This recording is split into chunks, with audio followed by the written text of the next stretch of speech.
Une fois le montage des dents terminé, il ne reste plus qu'à compléter votre cirage final. À l'aide de votre brûleur et d'une spatule à cire numéro 35, vous commencerez par ajouter une épaisseur uniforme de cire au niveau des crêtes buccales, palatines ou linguales selon le cas, de même qu'aux endroits où il n'y a suffisamment pas assez de cire. Ceci vous permettra par la suite de créer une morphologie ainsi qu'un décortiquage adéquat, incluant les bourrelets gingivaux, les papilles interdentaires ainsi que la morphologie des racines. Au niveau du maxillaire supérieur, il faudra épaissir la voûte palatine afin d'obtenir une prothèse dont la stabilité et la force seront adéquates. Au niveau de l'endiguement postérieur, il n'est pas nécessaire d'avoir une épaisseur de cire trop importante, car ceci pourrait entraîner un réflexe nauséeux chez le porteur de la prothèse.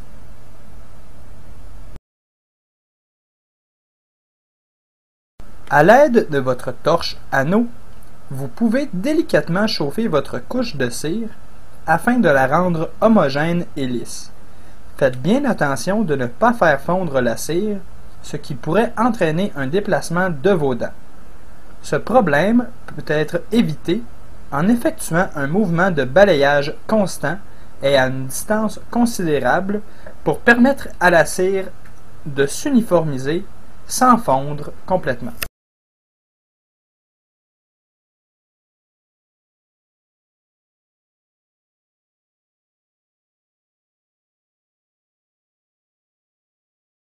Par la suite, laissez reposer votre modèle durant 5 minutes afin de permettre un refroidissement de la cire.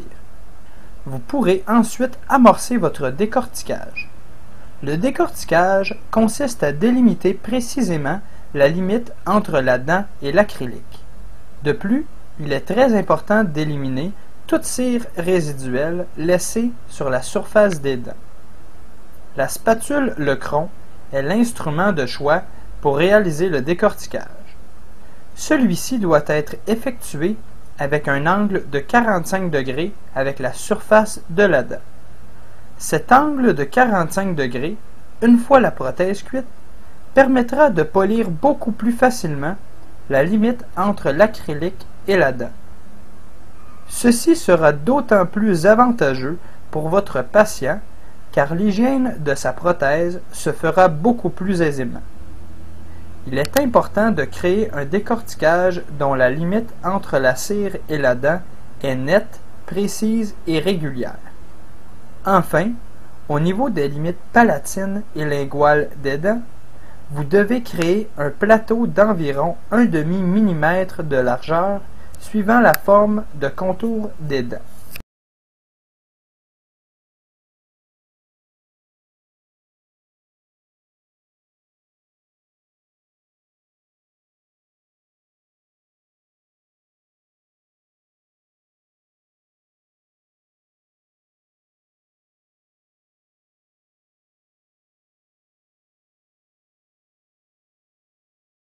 Une fois votre décortiquage terminé, vous pouvez commencer à façonner la morphologie des bourrelets gingivaux, des papilles interdentaires, ainsi que celle des racines.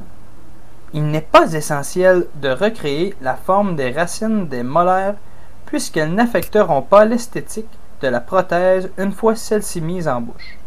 Les racines des centrales sont très légèrement distallées. Celles des latérales sont plus courtes et légèrement plus distallées que celles des centrales.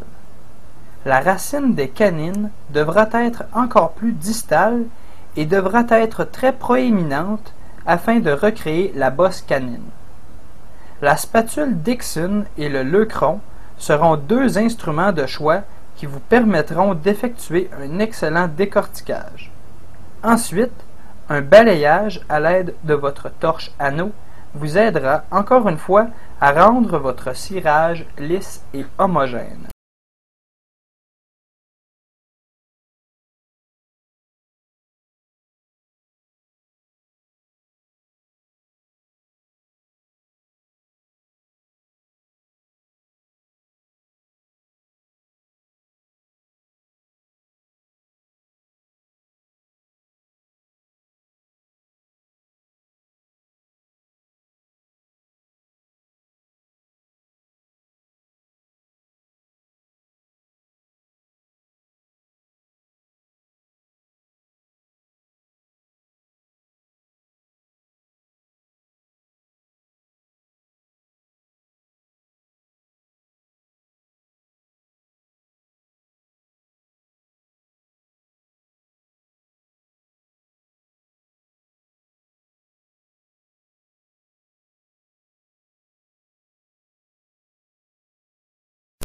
Enfin, pour finaliser votre cirage, vous pouvez passer votre prothèse sous l'eau froide et, à l'aide d'un morceau de papier et de savon liquide, frotter délicatement la cire refroidie pour lui donner un aspect lustré et poli.